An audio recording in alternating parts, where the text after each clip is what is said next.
Good afternoon, everyone.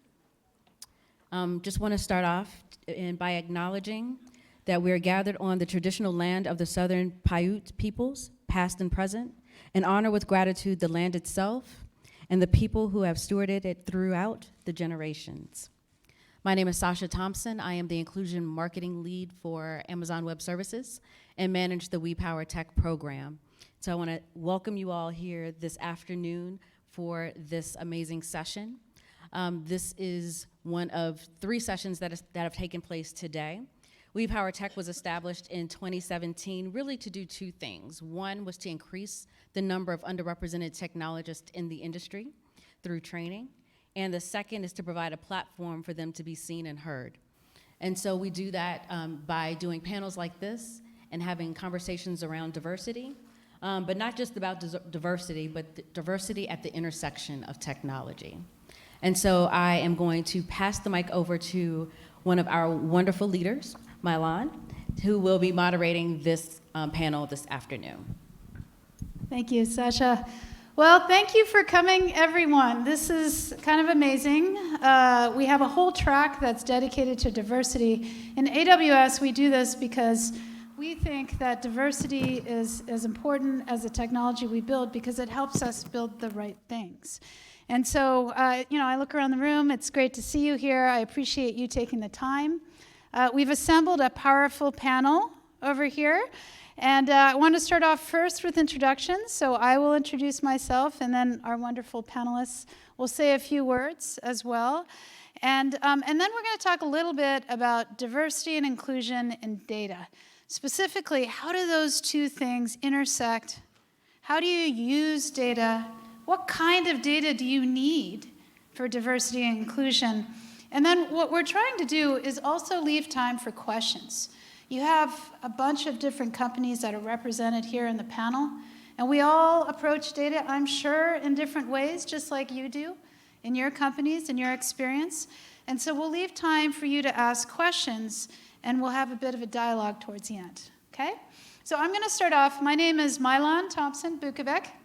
It's a very complicated name. I'm half Vietnamese, married to a Slovenian. And I have been with Amazon Web Services for about 9.5 years now. And I'm the vice president of AWS storage. So I run S3, EBS, and Glacier.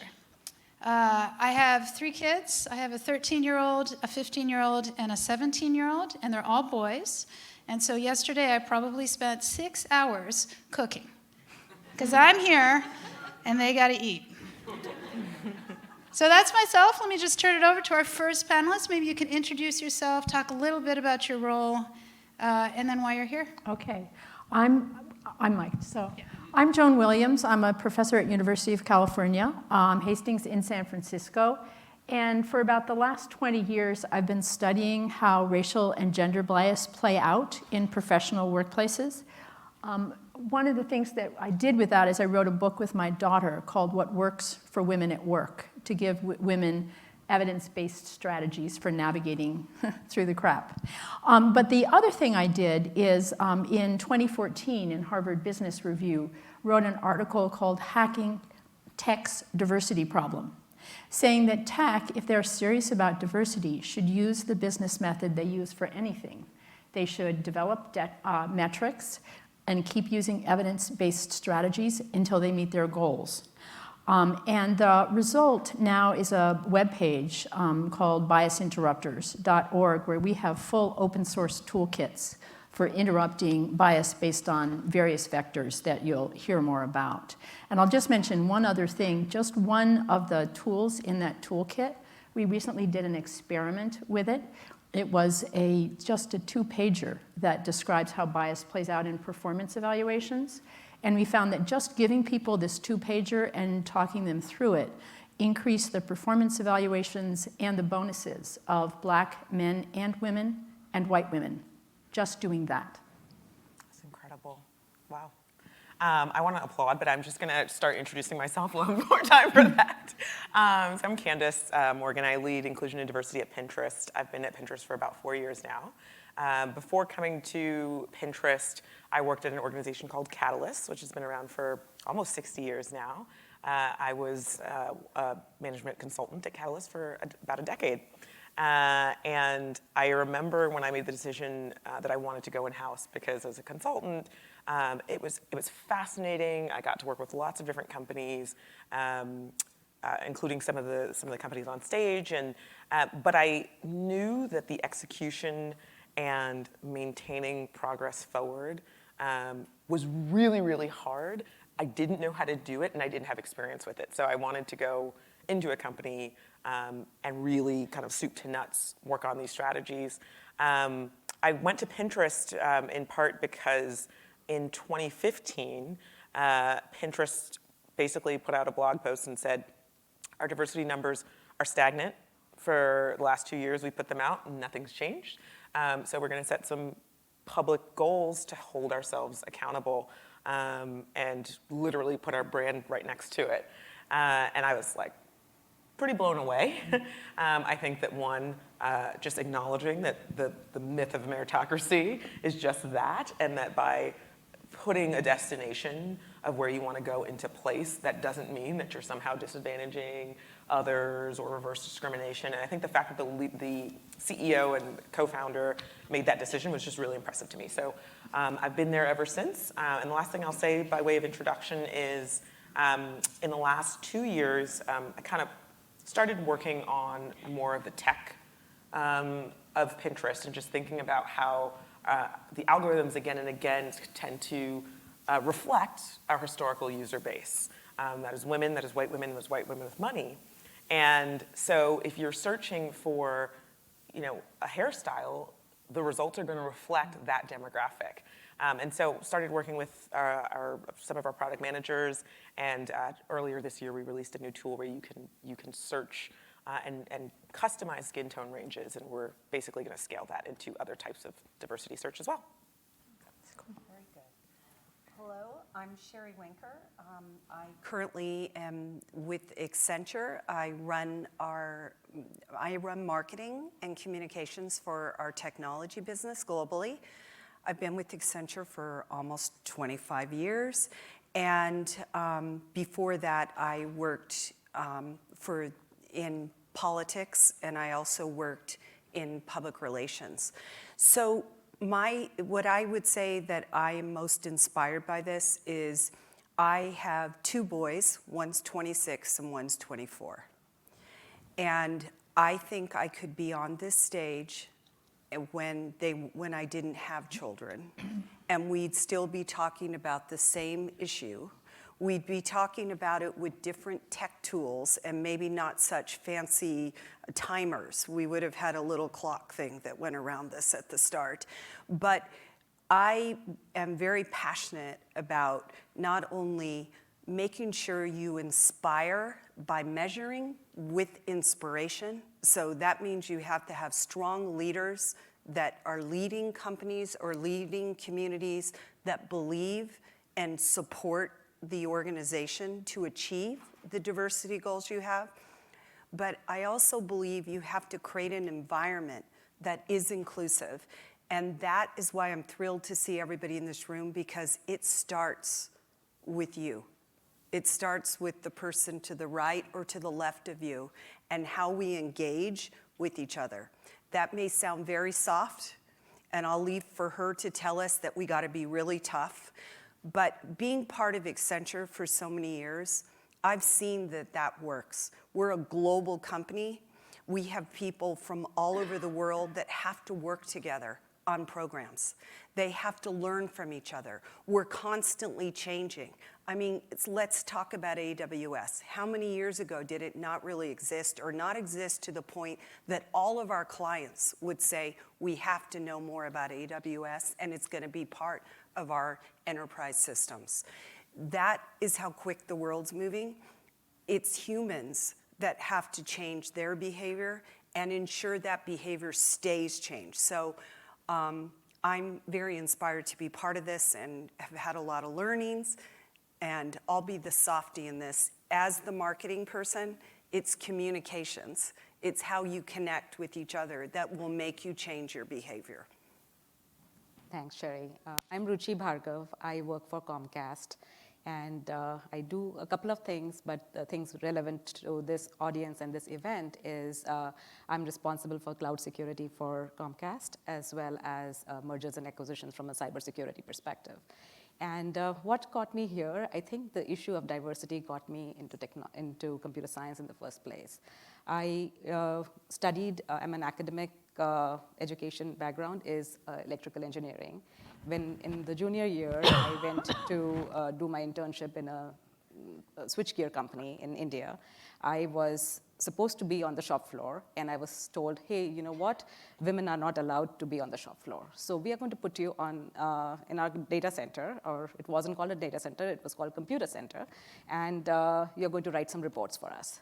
And so I spent 2 months writing reports, taking from their IBM 1401 and software. I'm dating myself. So, when I graduated, I decided I'm not going to be spending my time trying to fight that battle. I'm going to go into computer science. And I started working for an OEM company in India, and then moved on to the US and joined Intel, and then worked there for 25 years, and now working for Comcast for the last 3 years. And I'm very fortunate to say that both these companies have a huge focus on diversity. And over the years, they've spent a great amount of time how to raise and move the needle in that sphere. So I'm happy to be here. So that's a pretty amazing lineup across a lot of different companies and a lot of different experiences, and even from education. So let's start off and talk about data. Really, one of the things that we want to unpack here is to talk about the role of data in the context of diversity inclusion. I think it was really interesting to hear about data in the context of search, so I wanted to open it up first with Candace and ask, how do you think about the role of data for diversity inclusion, not just in terms of the population, but also in the product that we build? Yeah, I mean, I guess first I'll just back up and say that a lot of companies start focusing on diversity from a data perspective around recruiting. So there's always this kind of this sequence, and as I started to reflect on it, it's usually this, okay, we're gonna accelerate, we care about diversity, we're gonna just go recruit, and it's gonna be awesome. So, all the data tends to, focus on hiring funnels, and, usually probably starting with university and schools, and then kind of trying to move from there. And while that is extremely important, a lot of things can go sideways when you just focus there. You can create a very us versus them dynamic about the people around the people who are already at the company. Who are like, wait, so I guess I'm not part of this diversity thing. You can create a lot of zero-sum game type thinking, and then probably most prominently, you ignore inclusion in many ways, right? So once people walk into the doors, are they able to contribute in the ways that are the reasons you hired them, or are there all kinds of other things that people have to walk around and keep in the back of their minds or worry about in terms of extra scrutiny, et cetera, et cetera. And so my second year at Pinterest, my title was head of diversity, and I remember when I took the job and I was like, can I change my title? And they're like, sure, what do you want to call it? And I couldn't think of anything that would explain kind of the area I focused on better, so I kept it. But I changed my title the second year to head of inclusion and diversity because I knew that the I needed to come first. And whatever you call it, right, the words kind of continue to get co-opted and start to mean a single thing. It tends to always go back to the mix of people, which is important. But the way that people feel and that sense of belonging and that sense of being valued for what you're really cool at and what you bring to the table, that's what we need to measure. And so I will say from an inclusion perspective, now an inclusion and diversity scorecard will feature hiring metrics, but it'll also include retention metrics and parity across different groups. And we've had groups that are like just kind of killing it at hiring, but then they have the revolving door and they're not doing well with parity. And now we see that, we can flag that, and they're held accountable for it. And then we also have metrics around inclusion such as belonging, which is one aspect of inclusion. Being able to advance and make impact in the way that you uniquely bring impact is another dimension of inclusion that we're unpacking, and that usually is more closely related to career impact. What happened in the product, though, is we started to get data in this very roundabout qualitative way that the product itself wasn't as inclusive as it could be. And by the way, you're probably rolling your eyes if you're a person of color hearing that, because I mean, I've been on Pinterest, I joined in 2012, and I had just automatically accepted, well, I need to type in like black woman, curly hair, 4C, curl, like I had to add all these special terms to look like, to see someone who looked like me get kind of spit back out.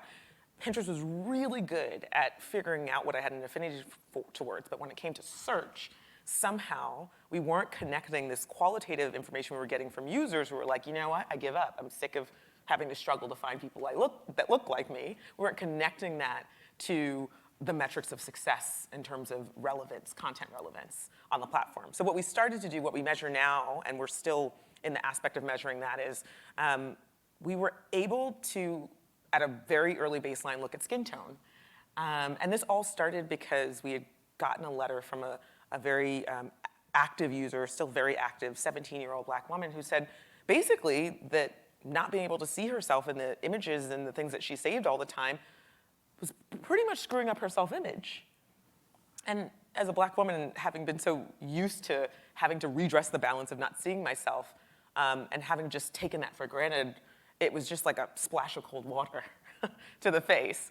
And so we started talking to different potential partners, trying to figure out how we can diversify the range of skin tones that show up in a search result. And that actually led to the development of the feature that I mentioned in my intro. We actually ended up using our own system because we couldn't find a broad enough range of pre-existing skin tones. Although now when you look at the beauty industry, it's more normal to see, hey, we got 60 shades, you know, we've got Fenty. But even 2 years ago, that didn't really exist. Maybe like one Estee Lauder liner, et cetera. And so now we show, you can customize results across about 80 skin tones. The real metric that we're going for now, though, is that this is not a feature, that this is just the default. And so what we're working on is within actually the first half of 2020, making sure that the range of skin tones on the first page of search results features diversity, features variance. I like that. It's diversity and inclusion by default. Yeah. That's awesome. All right, Joan, what are your thoughts on this? The role of data in diversity and inclusion. You know, a mentor of mine said that if you aren't keeping track, you're only practicing. If you aren't keeping score, you're only practicing. And unfortunately, that means that too many companies are only practicing when it comes to diversity. One of the things that we've spent a lot of time doing in the Bias Interrupters website is delineating the specific metrics that people should be keeping for hiring, for performance evaluations, for meetings, and for performance. And it's really important, I think, to keep these metrics by company, by department, and by supervisor. Because I've been around long enough, so I don't know that there are companies that are really good on diversity. I do know there are departments that are really good, and I know that there's some departments that really need help. And I think it's a very different conversation if you go to somebody and say, you're probably not aware, but here's what your metrics show, and here's some research that might help explain that. I think that's a very different conversation than a conversation that does not start from data. So I think that that's the way that data should be used. Yeah, I think that the idea that diversity and inclusion is very home to local is pretty central to a lot of people's experiences. I think one of the really interesting metrics that we look at is dwell time and level. So you have different levels of engineers, and if you look at it, one of the things I always tell people is you got to know your populations, right? And your populations are your diverse populations, they're your young people, I mean, there are all kinds of different ways to look at your populations, you just got to know them. And one of the things that you can do is you can look at dwell time and level, and you can slice that by population and decide, do you have certain populations that are moving more slowly through the career track than others, and does that happen by department? That's where it gets super interesting and super local. And you can try to use that data to figure out, hey, do I have a pocket of something that we got to go work on? You want to raise some thoughts on that as well? Yeah, so data is always a good starting point, and statistics is another good starting point. However, you got to be careful when you look at that data. So one of the important metrics which our talent organizations always look at is the percentage of women or a particular race graduating out of computer science or engineering disciplines. And while the numbers have grown significantly of, let's say, women in computer science, if you dig deeper, you'll realize that in 1997, 27% of graduating class was women. And any guesses what it is now in 2019? Do you think it's gone up or down? It is down. It is 17%. So that's when you realize that even though the number of women graduating out of class in a particular class is larger, the percentage-wise it has gone down, and that's where we need to dig deeper into what could be the reasons. And it's not just talent management at high school or college level, but is it in the workforce, in the workplace, what we are doing, is it causing that? So let's take the second question, which is, what do you do when you don't have access to the data? Or you just don't think your data is very good? So imagine that you're in a company and maybe they don't track it, or maybe you've heard some data points and you don't necessarily believe it. What do you do then? So let's open it up. Maybe not start with Candace. I didn't know if you were pointing to motion. I can go with that. Well, I wanted to actually add that, and I think this does help answer the question.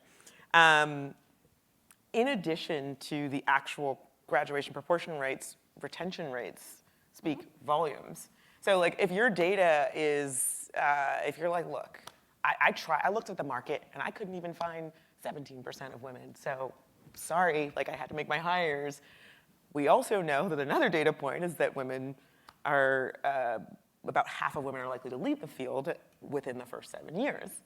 And that's something that's local to a team. That's something that is felt. And we were having an issue around this on a particular team pretty acutely. And we did several things. One, it became pretty obvious because it started, as people were leaving, that started to create a kind of toxicity on that team. And that's something that you can't really ignore. So, right, you don't have someone holding up a metric in front of your face, but you do know when people are starting to feel a lack of psychological safety because lots of people are leaving. Sorry, I had to go psych on you. I can't help it.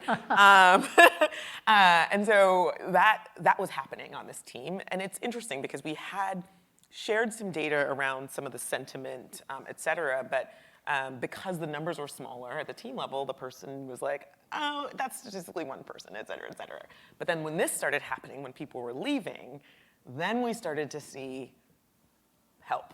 Something is going wrong. And we ended up doing a number of things. We had a series of conversations with people across that team, and we discovered 3 very specific things that they actually wanted. And so this was, again, moving from the quantitative data, we went into the qualitative and had the discussions. And the 3 things that came up were, one, just kind of everyday microaggressions, just how people are treated in meetings and discussions, and who gets to be heard, who doesn't, who's silenced. They wanted, behavioral training is how they'd expressed it, right, around people, managers, leaders, recognizing and disrupting these things. They wanted recognition for the type of work that actually we've relied quite a bit on bias interrupters and office housework. They were like, hey, I'm doing, as a woman engineer, I'm doing, thrice as many interviews. And that's not getting counted in my performance review. So we actually did include more of that in the performance review. And then the third thing was, I want better, more custom career development.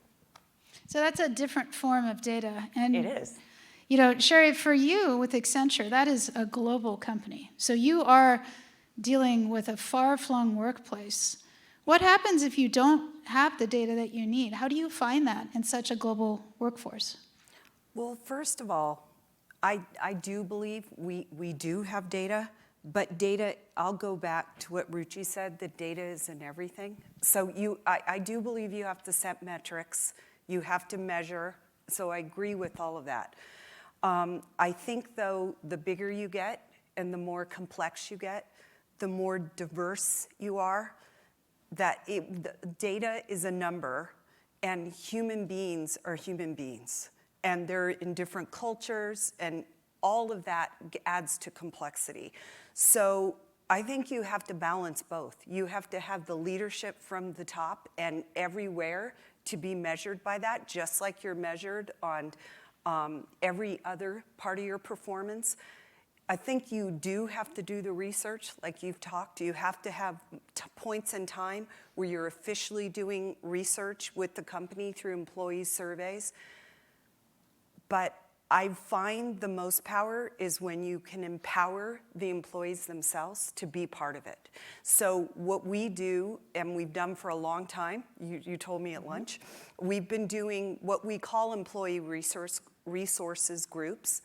They're in every single office in every single country of the world we're in, and some of them are virtual, because they're completely inspired from the employees. So whatever groups you want to create, and then you come together, and there's some investment put aside, small investments, but little pocket money that each employee resource group can use. So if you prefer to go out for wine, or the women's group wants to go to yoga on Saturdays and then go have donuts, because you balance it out, then everybody can do it.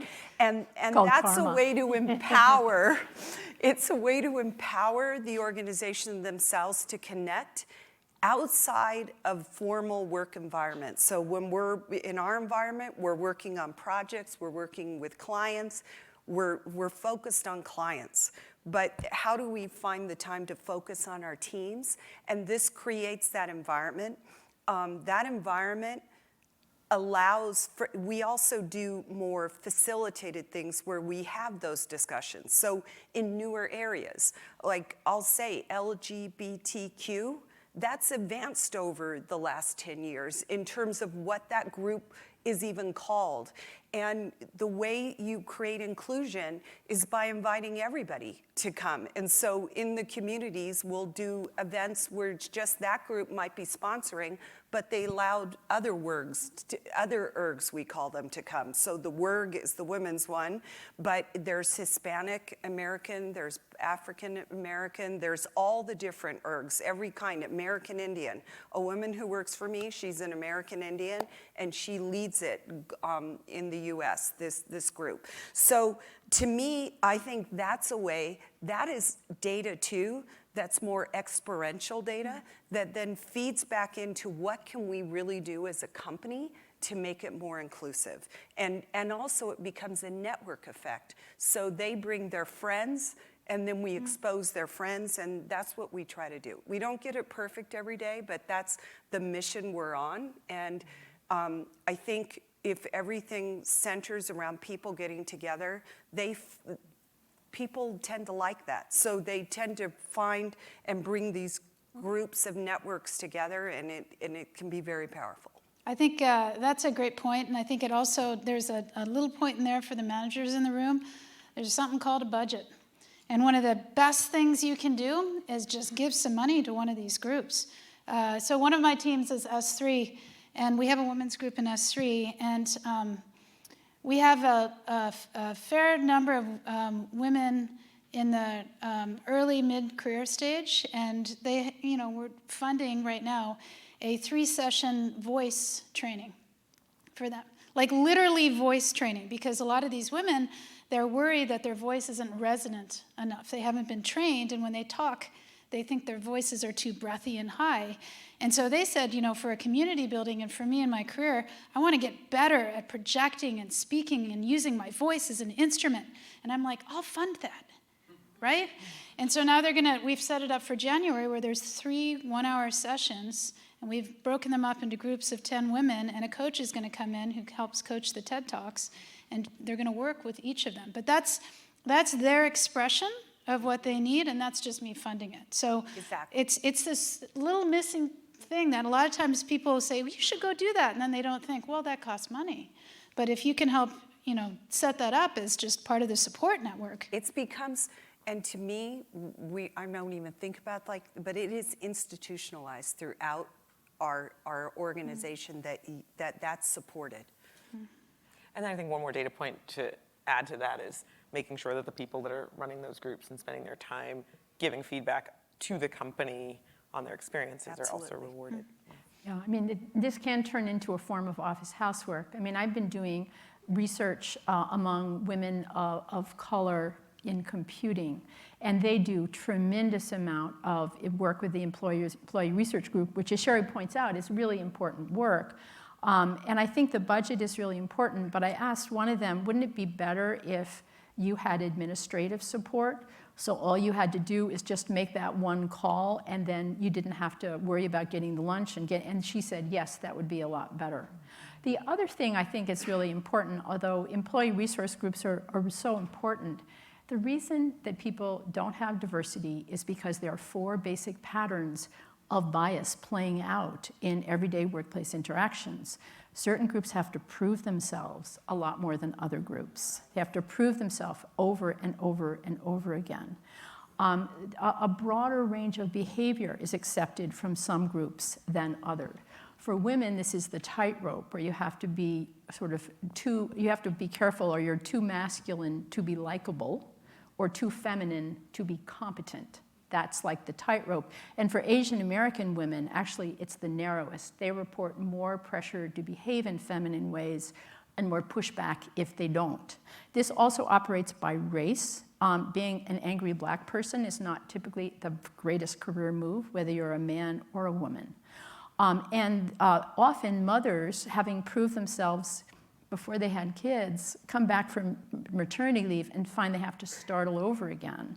And fathers, having a kid is a really great career move unless you take care of it. And then you can trigger even stronger bias than mothers encounter. And then finally, often, I call it the tug of war, implicit bias against a group can fuel conflicts within the group. And so I think, a bias training, an employee resource group, all of these things are really important.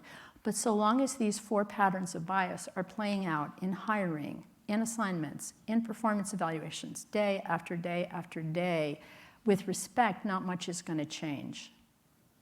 So, in addition to what Joan just said, and budget, the word budget just rung a chord in me, and I think it will ring a chord in everybody else's ears here, because when you have a mother who's just had a child, and if she comes to a manager or a team and says, you know what, I'm going to take off, I'm just going to leave because I need to take care of my child, what would be the best solution for the team that they would like to retain? And I think I would like to give kudos to my manager 26 or 27 years ago. I was going to leave. I was working in a semiconductor industry in the factory, and they didn't have any part-time program. And I was having childcare issues, so I went and told my manager, I think I'm really having a hard time, I'm going to quit.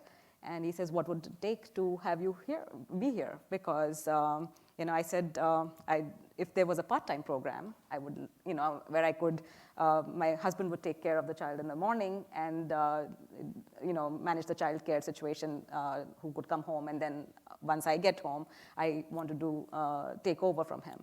And so he says, what if you write the the part-time policy? I said, really? And I wrote the part-time policy for Intel manufacturing. And that was such a powerful thing that manager did, because I don't know if anybody else took advantage of that policy later. It's still a program, so I'm sure people were taking advantage of that. But he assumed leadership there. And from a budget perspective, it was in his good interest. It was in the good interest of the company. It was in the good interest of the team that you don't have to train somebody else again. And I was a developer on the team. And so I think budget as well as awareness are 2 really great important things which are more than just the metrics. Mm-hmm. Just a funny story. I helped invent the modern part-time policy in law firms. My daughter just went part-time. Full circle. So how else can we learn from ourselves and others in this conversation about diversity and inclusion? Well, one thing that Joan mentioned that I want to point out is this tug of war. And I'll call myself out. So earlier this year, we had a women's conference. It was the second year we were doing it, and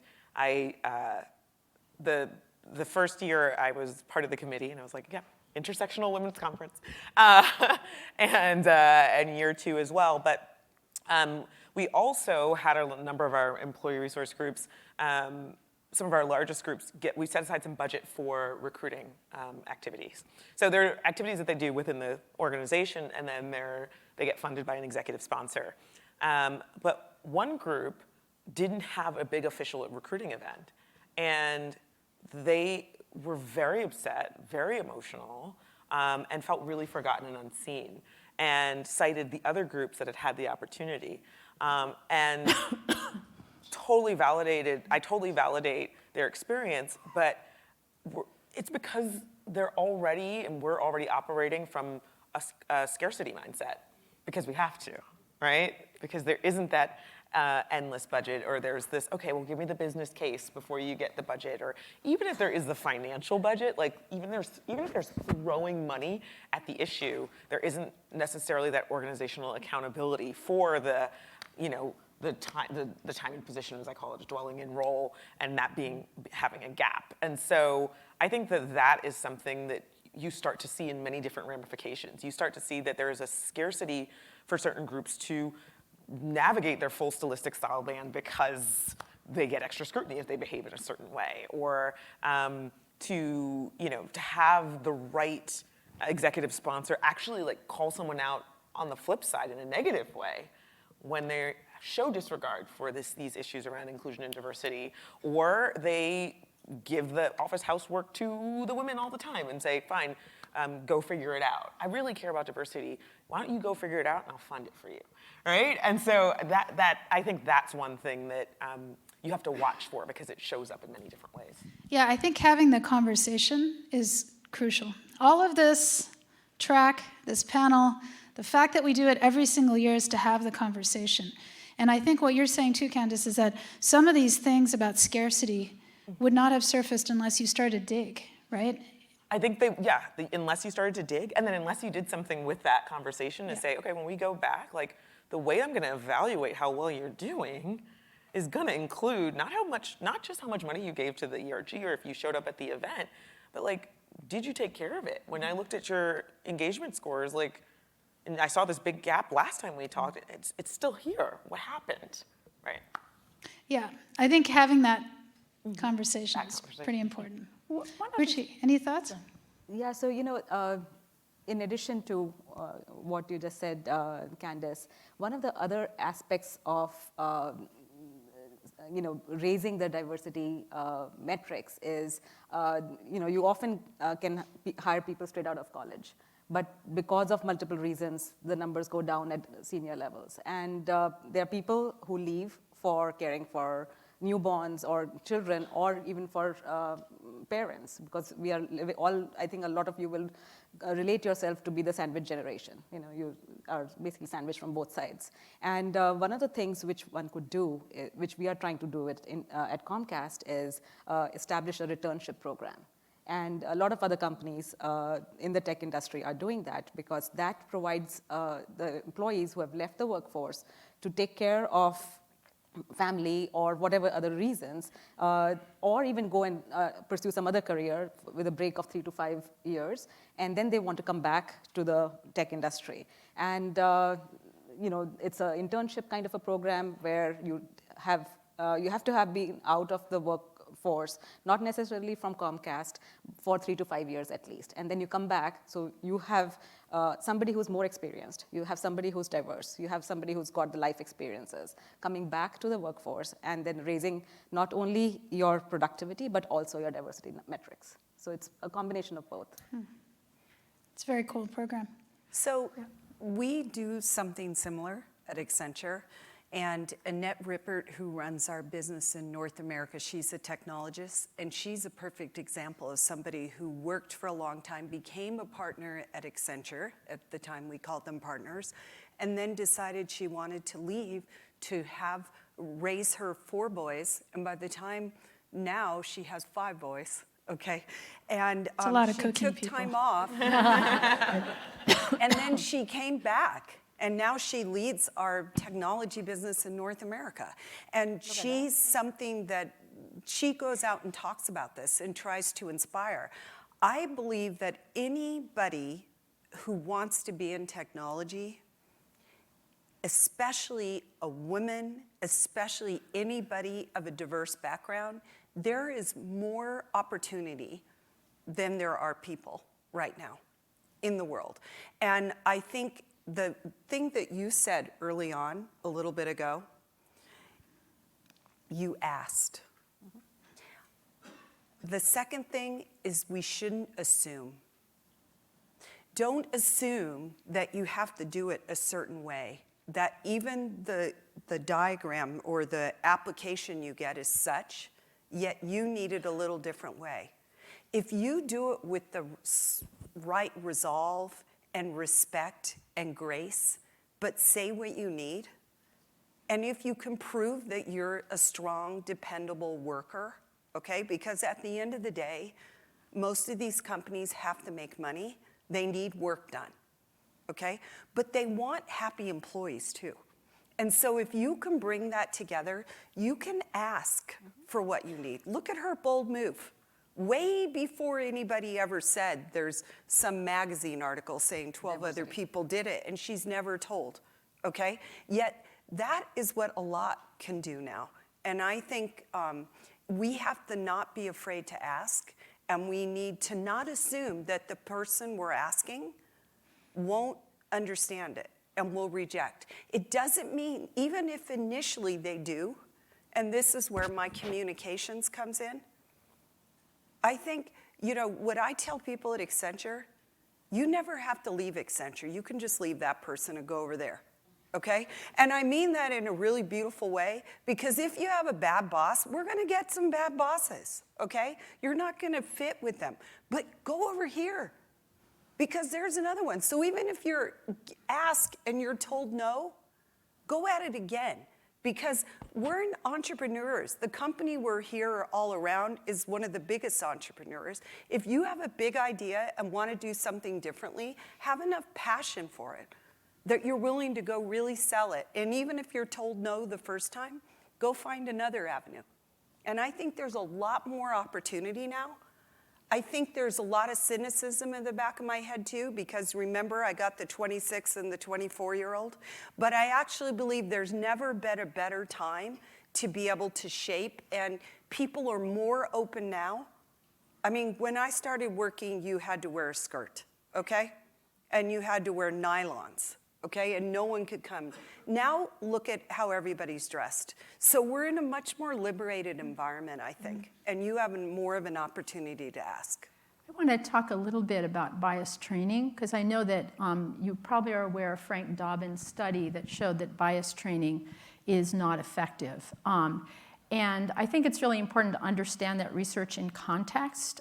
First of all, what he did is look at EEO data at a time when bias trainings were mostly sensitivity trainings, and so kind of, you know, crap in, crap out. You guys are technologists. But the other thing to understand about bias training is that you can't change a company's culture by doing anything once. Doesn't matter. The hand of God could come down and touch you once. But the approach to bias training that we have developed, and I'm sure others have similar approaches, is first of all, we give people the research. So we're talking from data. People feel far more comfortable talking from data than they do talking deeply about their own cherished feelings or their own racism or sexism, whatever. So we're talking from data. And again, my research, and we have a series of studies based on something called the Workplace Experiences Survey, which basically takes these 4 patterns. And we've studied engineers in the US and India, lawyers, computer scientists, and architects. And so we have national data sets.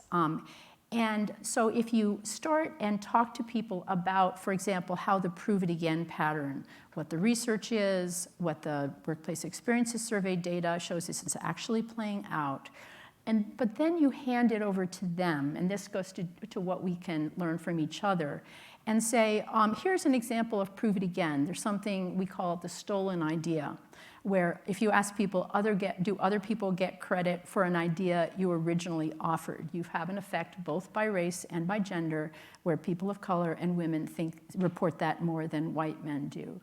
And so you're sitting in a meeting, you've just seen the stolen idea, and then we have people sitting at tables of 6 and talking about how they're going to interrupt it the next time they see it. Because if you give people the data and say, you can solve this problem, you get a range of comfort levels. Some people are, true moxie, but most people come up with something like, I've been thinking about that idea, Tim, ever since Pam first said it. You've added something important. Maybe this is the next step. And so you develop these very low-cost interventions, but you have also given people a language to understand what bias looks like on the ground, number 1. You've provided them the research, number 2. And then you've given them a low-cost, concrete way to interrupt it. And I think really that's the direction we need to go. Yeah, that's a great point, because that's what I would call bystander behavior. Bystander training. That's right. It's basically bystander training. 2 of my boys are in high school now, and they actually teach this in the public high schools, which is, what is your responsibility when something is going down around you, and how are you going to behave the way a truly committed citizen bystander would? So I do want to leave a little bit of time for questions, so I'm just going to wrap up with asking the panelists to come up with one thing that you think the people in this room can do to drive diversity and inclusion. Let's start with you, Ruchi. Okay, so I think I'm going to say 2 things. You can say 2 things. But 2, one is listen and watch what people are saying. And the other part is be compassionate, because I think those 2 things will help you move the needle either way, which we want. I'm going to add to hers, because I think building off that, don't assume. And if you're going to assume the best of the person on the other side, and try to get to connect with them and make sure that you listen, but make sure that they listen to you. I would say 2 things. One, I talked earlier about accountability, and there's this tendency when it comes to accountability around diversity for leaders to kind of freeze and say, well, I don't really know how to hold them accountable to this thing. And I'm like, okay, did you hold people accountable for their numbers? It's really the same thing, right? It's really, but once people get comfortable with that, they can go with it, right? And if not, I say talk to me about it. Let's practice the conversation. But you gotta hold people accountable, or we don't go anywhere. There are no repercussions. It's just talk. The second thing on the flip side is if you are experiencing some of the biased behavior that we talked about, find a way to talk about it, a safe way to talk about it, right? I mean, you don't want to put yourself in a situation where you're worried about retaliation, but I find that so many people talk themselves out of something that happened to them because they're like, maybe I'm just crazy, right? Maybe this thing didn't really happen to me. Maybe I wasn't really treated differently. It's probably all in my head. And then at some point, all those little cuts make you want to throw your hands up and walk out the door. So find a way to express and get the validation that you need. And if you can find someone trusted at work to do that, all the better. Yeah, I want to talk just a little bit about one of the bias interrupters tools. It's a simple 2-pager that you hand out to anybody who's doing a self-evaluation. And it's really important, because if you don't do that, the self-evaluations of some groups will come back very, very enthusiastic, and the other self-evaluations of other groups, namely women, Asian Americans, and first-generation professionals, will come back very, very modest and very evidence-based. And then guess what's going to happen? So this simple sheet basically says to everybody, excuse me, we're talking from data here, which clips the wings of some group. And it helps take for women, what I call class migrants and Asian Americans, the task out of the, now it's time to show off in a shameless way, which I'm not going to do because I'm an ethical person, to the, this is just another task, here's the protocol, can you do the task? And so I think it's really important to give people concrete tools and also to signal that we've been talking a lot about race and gender, but race and gender aren't the only forms of inequality in the United States. And in fact, in tech, I mean, there's one study, and then I'll shut up, that gave people identical resumes, both white men. One played polo and skiing, and the other played country music and pickup soccer. Mr. Polo got 12 times the number of callbacks as Mr. Soccer. So I think it's really important to widen the tent. I think one thing I've been exploring for the last couple of years, which I think is a super interesting way for people to expand on diversity and inclusion, is to think about pathways. And so if you, for example, don't have a technical background, or you're looking to go into a more technical space, trying to understand what is the pathway from going from where I am today to where I want to be for the next stage of my career, even if I don't have the education for it today, and how can we make that happen? A few years ago, there was a recruiting coordinator for Amazon Web Services, and a recruiting coordinator is somebody who arranges for interviews. They coordinate everybody's schedule so that the interviews happen. Really wanted to get into the service team and into a more technical job.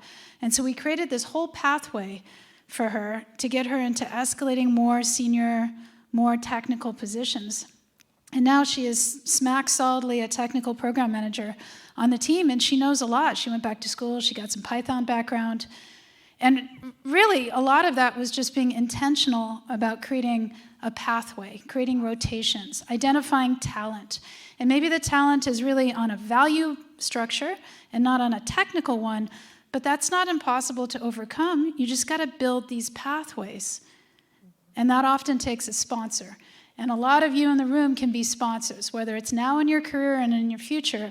You know, that's kind of a way to encourage that culture of diversity and inclusion.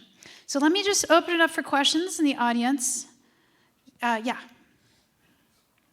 Hello, thank you very much for speaking.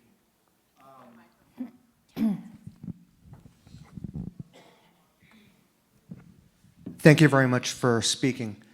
I identify as an ally. My skin color and my gender give me privilege that I've learned about through some experiences being called out on this. As such, I've been doing a lot of writing. I've been trying to speak, but I'm self-taught in everything, so I'm always in my own head. You guys are experts in my head, so I'm not. What can I do differently? How can I, as somebody, somebody in power makes space. Somebody not in power makes noise. So what can I do differently or look at this differently to try to help? We have an article in this month's Harvard Business Review talking about individual bias interrupters that anyone can put in place no matter where they are. Yeah, I would add that, you know, Sherry and I talked about our employee resource groups. A lot of times we found that folks who don't identify as part of that group are really reluctant to show up because people don't want to take up space. But actually, it's awesome when we have people from different backgrounds coming into the different groups. I go to like everything, and I sometimes feel really awkward, and I feel like I'm taking up space because I am an ally in many ways as well. But I think that one thing is just to kind of flip things on its head a little bit. Like, privilege is such a wonderful tool. I mean, honestly, in my role, there are things that I say, and of course you're going to say that, you're the diversity lady. Nobody says it like that, but you know, it's like I can intuit that's where it's coming from. But when I have for example, one of our engineering leaders will say all the things, because we've been through a huge journey together. He's one of the facilitators for our unconscious bias training, and it hits a certain way. And so he's using his privilege to hit a different audience a different way. So just see that as empowering. At Accenture, we have allies, and it's in our portal too, so you can sign up to be all these different allies, you know. What I love about that, it builds off her, is just be that connector. Be the one that if you show up, and because even someone new to a group, even if they feel they belong in that group, and the way our companies are, they're all so dynamic, be the connector.